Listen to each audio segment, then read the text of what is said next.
And the skinny boy slide into his chair. Yeah, there he is. perfectly. Such a nice, tight fit. All that fasting paying off. Yeah, God. I'm actually surprised I'm not starving right now. Well, I am not starving either, but I'm not surprised because we probably had 2,000 calories in Chinese food last night. So, Yeah. plus your ice cream. Why did you have to add that? Well, I'm just saying, you said you were surprised that you weren't hungry. And I was just saying maybe we shouldn't be surprised. Well, maybe we shouldn't, but I don't know why you added the ice cream part. That was kind of like between me and you, and then now it's between all of them as well. Well, the people need to know. Do they though? I feel like they could have lived their entire lives and not known. How was your ice cream? It was good. No, my favorite thing is you always say that you want to stop eating ice cream at night. Like you say that like every time you have ice cream at night, and then I just like that you change your mind a lot. Okay, it's not that I change my mind.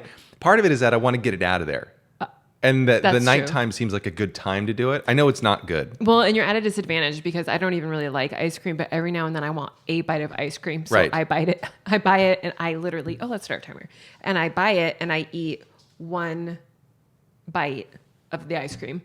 And then I'm done with it. And then you're like, well, I got to get it out of there. And then it's a vicious cycle. And just for the people at home, let's clarify that when you say one bite, you really mean one bite, and less, it's because it's less than a spoonful. It is less than it is. It's like if you imagine a teaspoon and I eat like half of it. Sometimes I'll have 2 bites.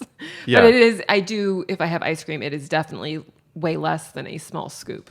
Yeah, and then I'm stuck scarfing down the entire pint. Okay, but you didn't. Okay, so the other day when I got that coffee ice cream, and I think we were watching Harry Potter, and so we're like, let's have some. We were in the movie, so let's have some ice cream, and so you said you want a scoop, and I said a small scoop, right? And then you brought it over, and then I had like the bite and a half I wanted out of my small scoop, and then I put it like behind me on the table. Yeah, I didn't offer it to you because I what do you think is going to happen? And then you just turned around and stared at it, and I said, did you want the rest of my ice cream? And you said, yeah. So it's not, I just want to make it really clear. It's not like I ever pushed my extras upon you. Okay. The reason why I stared at it was because I wasn't sure if you were just like, I'm taking a rest. I wasn't sure if you were done with it or not. And I figured staring at it might give you a little nudge. All right. So would you like me to tell you every time, hey, I'm done, do you want the rest of this? Yeah, I'm going to have it. Okay. Unless it's Ben & Jerry's.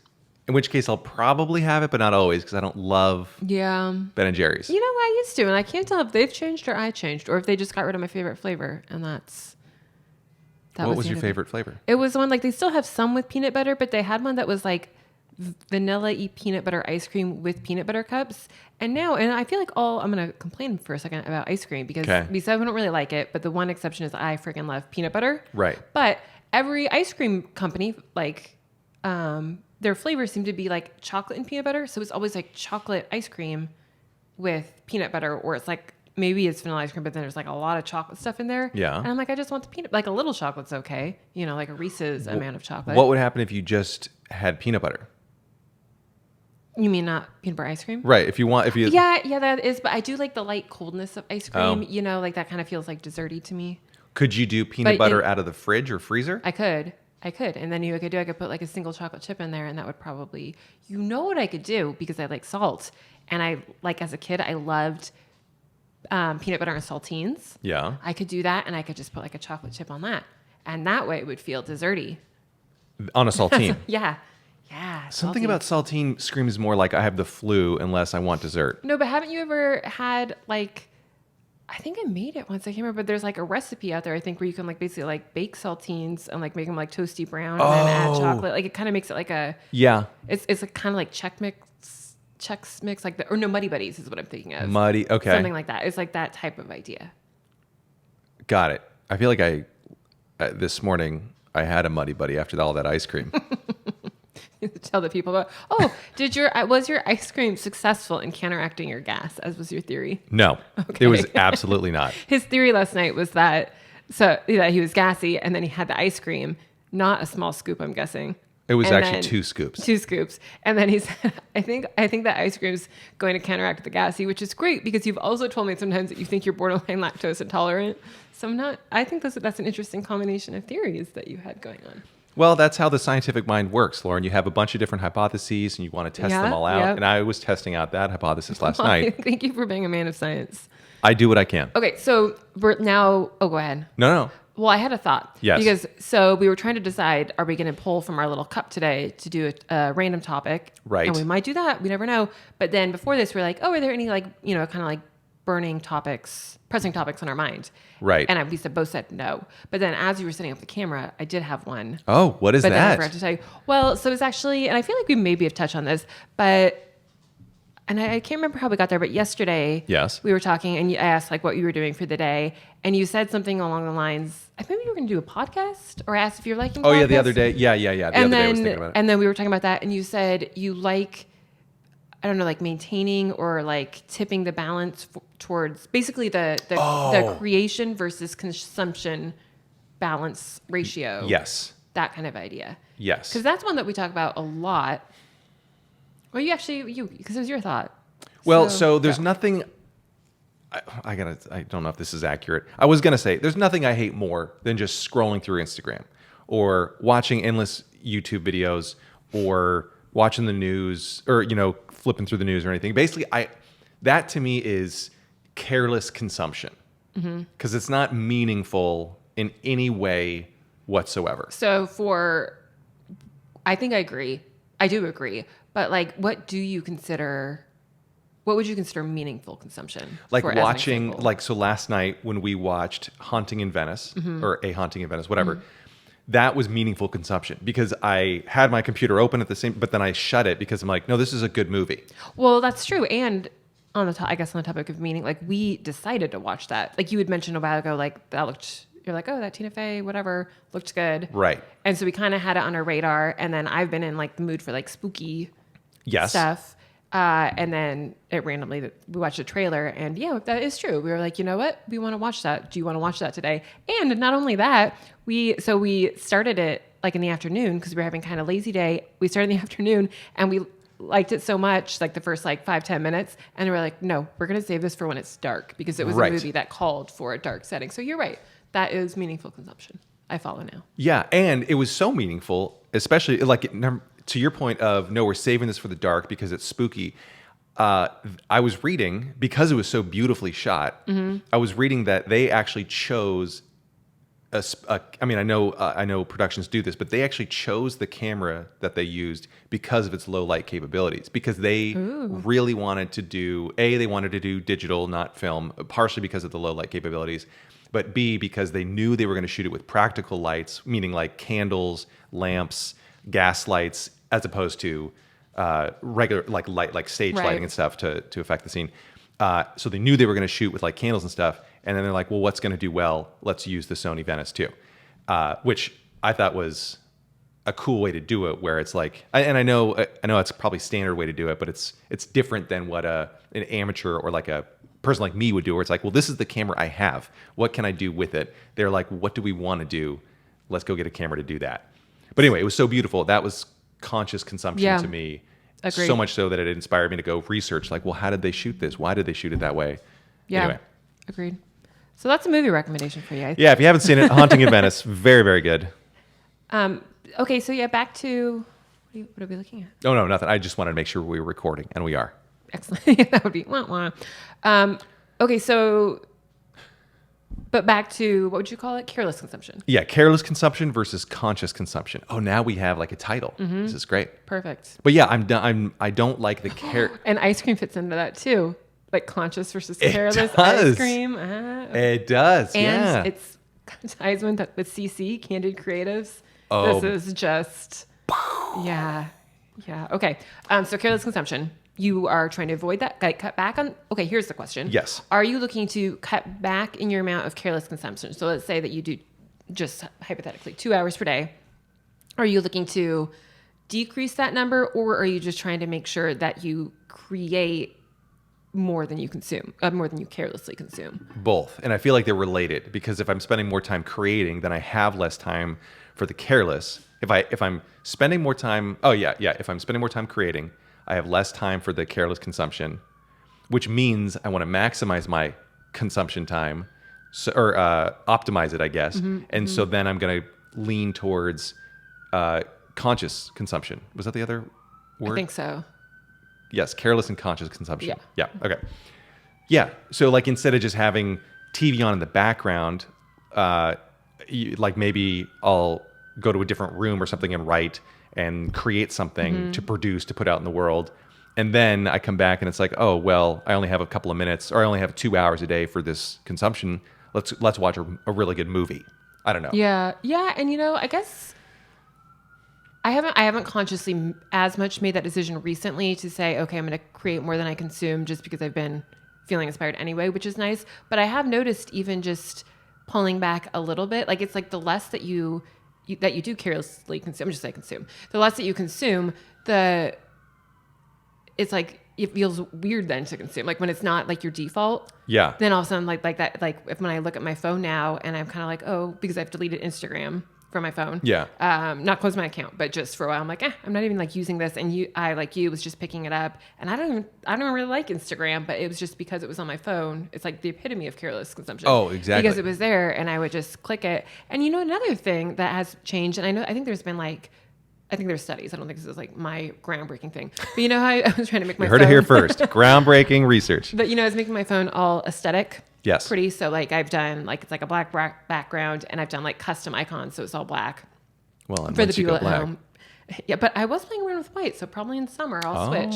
But anyway, the You point can is go back. I have no like colors on my phone, like, and especially Instagram, because it's like very vibrant, like rainbow essentially. Right. Like it's bright, it's neon, it's lots of colors. And even before I deleted Instagram, just by doing that default app, I noticed I was way less likely to like anything I then picked up my phone for. It had to be because, oh, I'm going to write a note. Oh, I need to add a reminder to things. Oh, I needed to, send a that email, whatever the case may be. It was intentional. It was conscious. Yeah. As opposed to before when they were so like dazzling, then you pick it up and you're like, ooh, Pinterest, ooh, Instagram.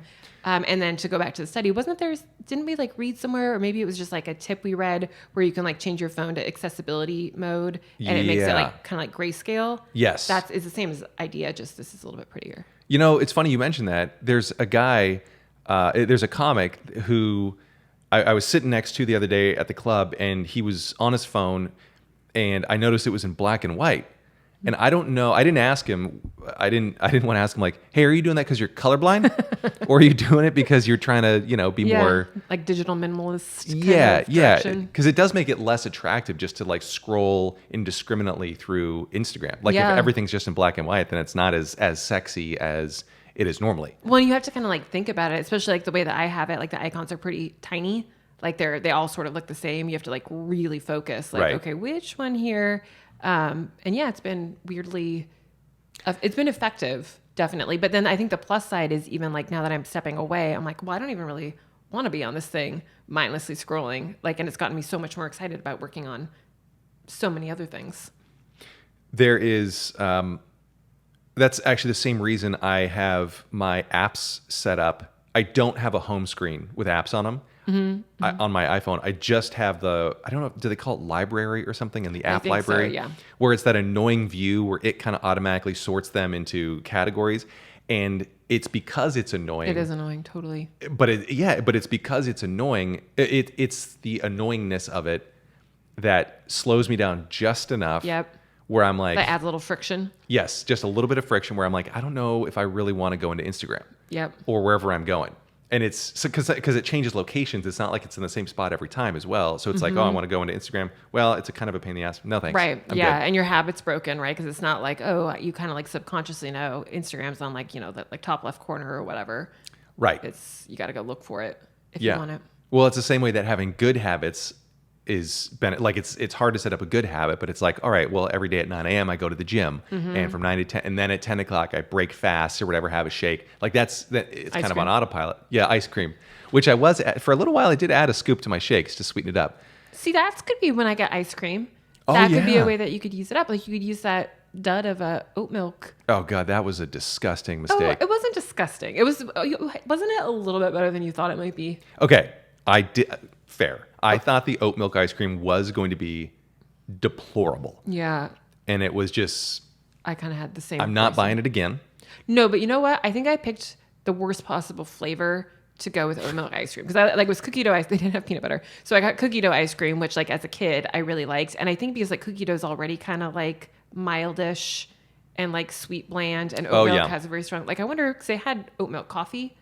Like I wonder if, or like pistachio, or like mint, if we got something that had a stronger flavor to kind of like balance out, or. But maybe. But it was also the texture. Yeah. Like that's why I love regular ice cream. We're different like that. But yeah, I agree. It was, especially knowing you like the richer ice cream. And I like more like kind of like soft servey. Well. Froyo-ish. Oh, yeah. That is. Okay. But the benefit of, I guess the way to make soft servey work, the reason why soft servey work is it's kind of creamy, not thick, heavy. It's more the temperature-based texture as opposed to ice cream, which is, I like the custard, the fatness. Fatness. Yeah, from the yolk. No, I just like that word. Yeah, I love. You like really got into that word. I do. There was full hand gestures with the fatness of his ice cream. I love the body.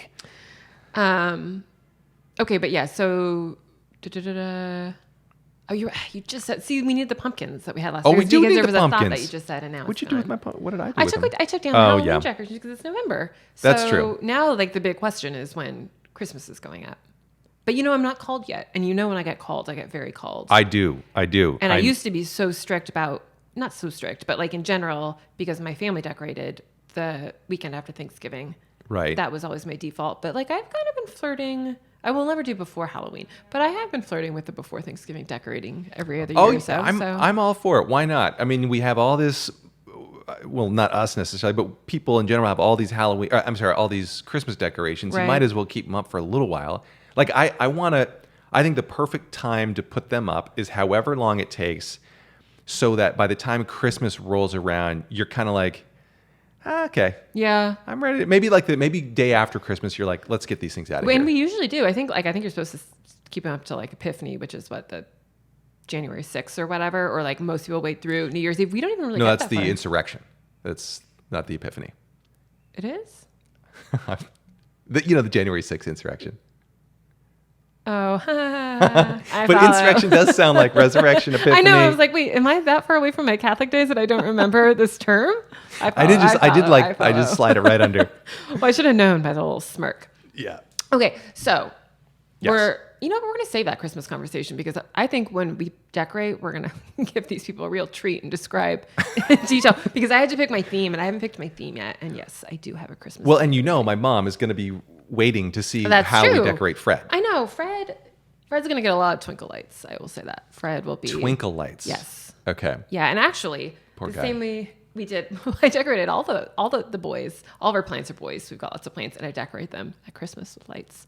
So they're all going to get... And they love it. They're going to get dazzled. Okay, but I'm going back to consumption because I do... No, actually, I'm pivoting a little. Let's move to the next part. So you're cutting back on consumption. Yes. Careless consumption. Yes. And when you say like create, like why does that call to you? Like is it like goal related or like career related or is it kind of like soul? Like your soul feels like the need to put something out there? Maybe. It could be all the above. But the initial take, the gut reaction I have is it's more about what I want to identify with. Meaning, I don't want to be like you people. Like not speaking to you people, but I don't want to be like... Not our beloved listeners. I don't want to be like, this is kind of a double-edged sword because the more that I don't want to be like those people, the consumers, the more I have to realize like, well, we depend on consumers to consume our content. Right. And I think that's okay. But like, I would much rather be... Well, it's for the same reason... Let me back up. The reason I'd rather produce is, I think, the same in personal and professional situations. In a personal situation, I would much rather be the guy making the drinks or hosting dinner because, I don't know, for me, it's like lower stakes, lower pressure because I know what I'm doing.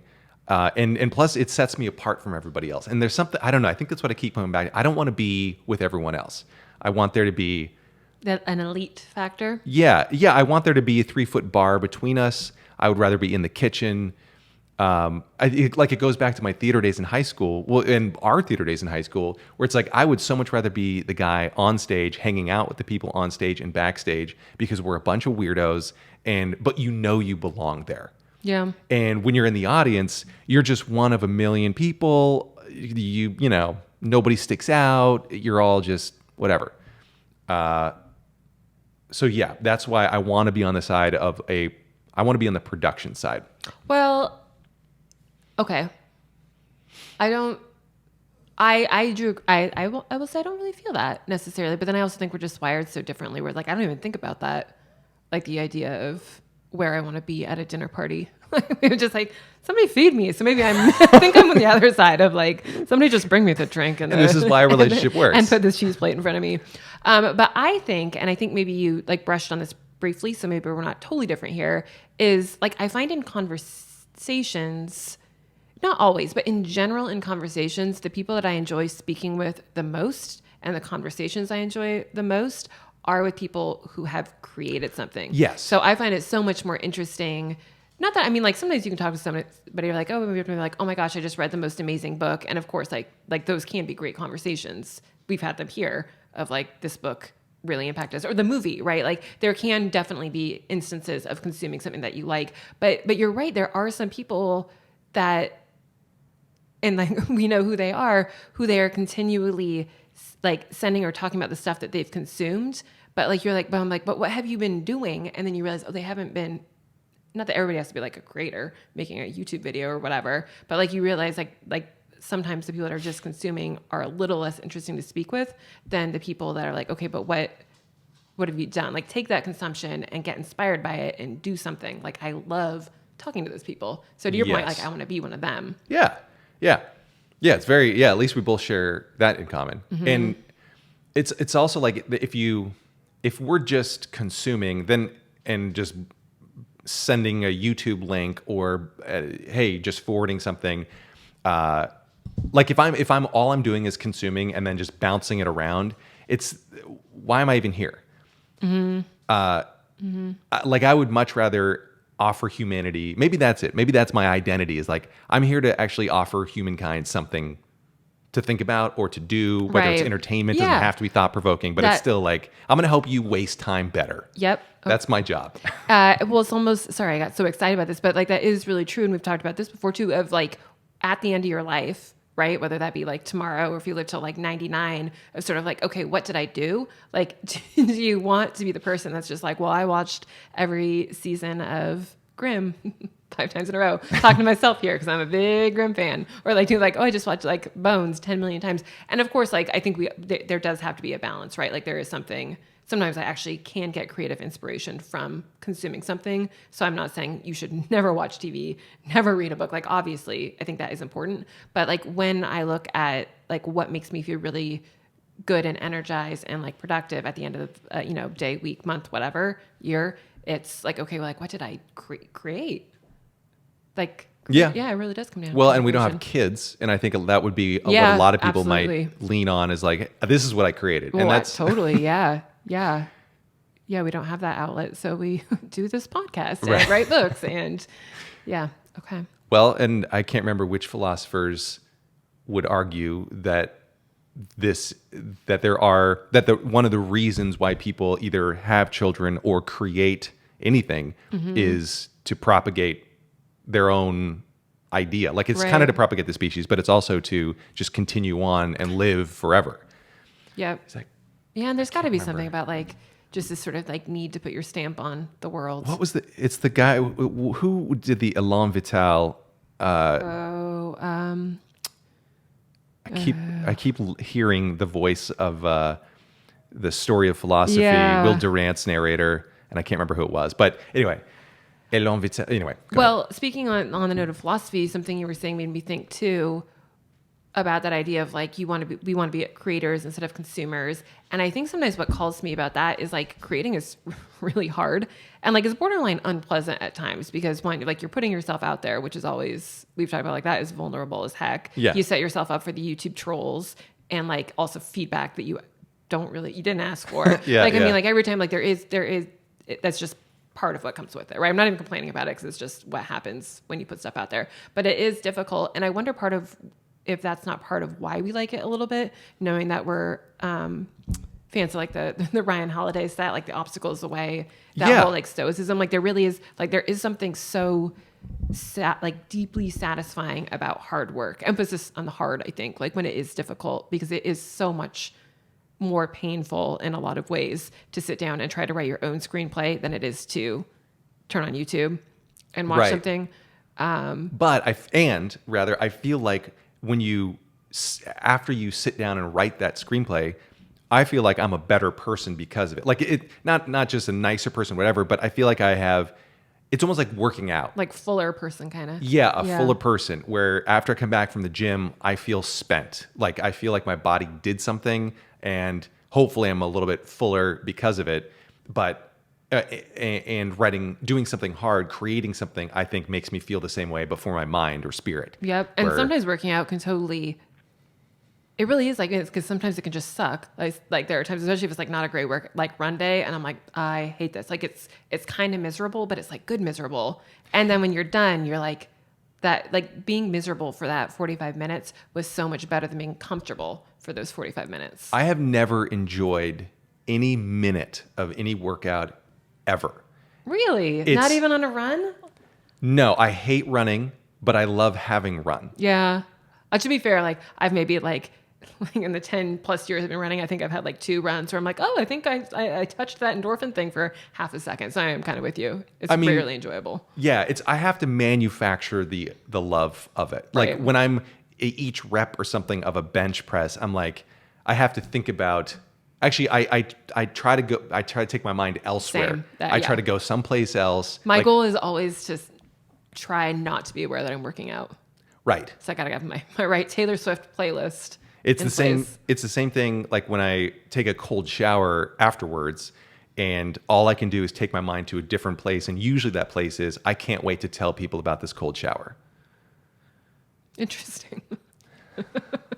Like about the details of the shower, or just no. I was trying to make a joke. You know how everybody everybody who takes a cold plunge is like, oh yeah, it's the same as vegans. Right. They like to talk about it. The only reason they suffer through their diet is to be able to tell somebody. But about it. And like I know we joke about that, and I like fully when I go through some sort of phase too, I'm like, oh my gosh, haven't eaten meat for a while, and it's amazing, and I have to tell everybody. But I also like I like that excitement sometimes that like even from the cold shower, like even if it is like self. Oh yeah. You know, like it's. But it goes the same way where like I'm excited that I'm like I feel like I'm becoming a different person when I go through the struggle, and you can't help but share it. Not just you. In general. Yeah. Like I always like when you go out to eat or drink with somebody and you're like, you're ordering something and then they say like, hey, do you have anything that's vegetarian? Or, cause like they didn't lead with it or they ask like, hey, do you have a non-alcoholic drink or something on the menu? And it's like, they didn't lead with it. They didn't go out and say like, I can't Right. It's not like a core part of their identity that they. Or at least they're outwardly facing, Agreed. Like we have friends on both sides of that don't tell us, or don't tell. They don't announce it to the world. Mm-hmm. Very true. Yeah, probably because they're scared to around me or something. Maybe because I'm like, well, I can't. Don't lead with that. You talk about it on your podcast instead. Get yourself a microphone. Did you get? My mom was texting me. She's our one listener and viewer out there, and she was asking if we ever plan to interview people on this podcast. Maybe. I mean, I am definitely open to it. I will say, and this is going to sound like a weird humble brag, and I really don't mean it as such. Like, I get so many podcast interview requests from other people. Like, sometimes it just seems like there's so many podcasts out there. Here's part of it. I feel like this is okay. Sometimes feels like people start a podcast, but then, because they want to have a podcast because maybe they just want to, or maybe it's like part of their business plan. Maybe they've heard that podcast can help grow your business, your followers, your whatever. Yeah. But then you're like entirely reliant on other people for your content. Oh yeah. And so I don't know. I am definitely like open to it. And especially be fun. Like we've now, like I know that we're mostly like novelist and, comedian, but like because we're calling this Candid Creatives, like this is not a writing podcast and this is not a comic podcast specifically. Like it would be fun to like to talk about people like get like other kind of artists and like musicians and even like because entrepreneurs are absolutely creatives. I think in terms of like you come up with an idea and you try to get it out into the world. Like we can kind of open up to all sorts. Like Katie Farnan would be fun to have on here. Yeah. My mom was asking if we were going to have Chatty Chatfield on, as she calls him. Chatty Chatfield. Yeah, I feel like we tap poor Jason for so many things, but yeah, we'll drag him on here. Can you come on my podcast? At some point, he'll have no choice. Yeah, so that's why, to get back to your point, that's why I was thinking about, that's why I'd like creating. It's to tip the balance back to more of the creative side of the consumption creative continuum. 3 C's. 3 C's, man. We should just call this C. Multiple C's. He's wincing. He didn't like that one. Well, I'm actually mostly thinking about it because when I was working on this logo, it's like, dang, C is like a really difficult letter to work with. Or maybe it's because I couldn't unsee Chanel. Because that was also 2 C's. Yeah. Coco Chanel. All right. So we've got 30 seconds left, Anthony. And I'm just going to ask you this. Fire away. Do you think now that I know you've been intending to, do you feel like you have been creating more since you mentioned that? I think it was like a week ago. Or have you not gotten there yet? I have been. Yes. Yeah. Taking that conscious effort to actually, I've been off of Instagram a little bit more since the book release. Emergency Contact, available everywhere books are sold. And I have been much more present in the creative space. And actually Morning Pages has been helping with that. That I think should be our next topic next week. But no, I mean, not trying to cut you off, but because Morning Pages for me too. I know we're going over I didn't hear the ding. I didn't either. Does it ding? I think it does usually ding. It does usually Maybe ding. it's on silent mode. But I would say Morning Pages has been. Yeah, I have a lot to say on this. Okay, we'll table it. But Morning Pages for me has been all of a sudden since I started doing that. I've been more focused, getting more done, and more creative. Yeah. So with that teaser. Find out next time how Morning Pages are going on Candid Creatives. And we may or may not have Christmas decorations up. We may or may not. We'll have to see. All right. Thanks for watching. Thanks for listening. Guys. You can catch us every Tuesday. Every Tuesday. I don't know why I was going to say a time on there. I think I release them pretty early in the morning, except this one. Yeah, not today. Which will be late. We're a little bit later. Thanks for watching. Thanks for listening. Guys. Bye.